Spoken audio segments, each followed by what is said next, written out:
Die weisse Dole nach Esop.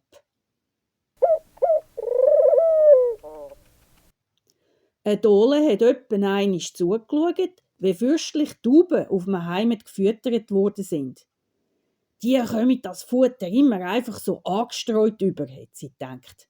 Ich dagegen muss mein Futter immer mühsam selber zusammensuchen. Ich wünschte mir, ich wäre auch eine Taube. Was hat die Dole echt gemacht? Sie hat sich von Kopf bis Fuß weiss angemalt, ihre Federn glatt gestrichen und sich unter den Taubenschwarm gemischt. Glücklich und zufrieden hat sie die Chöreli gepickt.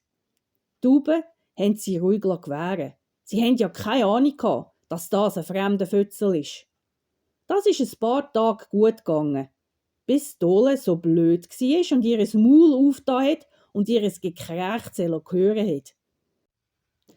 «Eine Dole! Eine verkleidete Dole!» haben die Tauben losgelärmt und sich auf die Dole gestürzt. Die Tauben hätten die arme Dole sicher kaltblütig totgebissen, wäre es der Dole nicht gelungen, sich aus dem Staub zu machen. Reumütig ist die Dole zu ihrer Sippe zurückgeschlichen. Aber die anderen Dolen haben sie in ihrem weissen Gewand gar nicht erkannt. Bösartig sind sie auf den fremden Vogel los und haben nicht geduldet, dass er mit ihnen lebt. So ist die weisse Dole heimatlos geworden und hat es noch viel schwerer gehabt, sich ihres zu fressen zu suchen.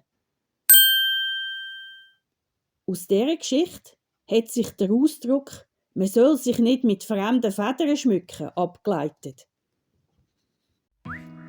Wenn euch meine Geschichten gefallen, abonniert bitte meinen Kanal oder drückt den Like-Knopf, damit YouTube meine Geschichten anderen weiterempfiehlt und ihr keine von meinen Geschichten verpasst.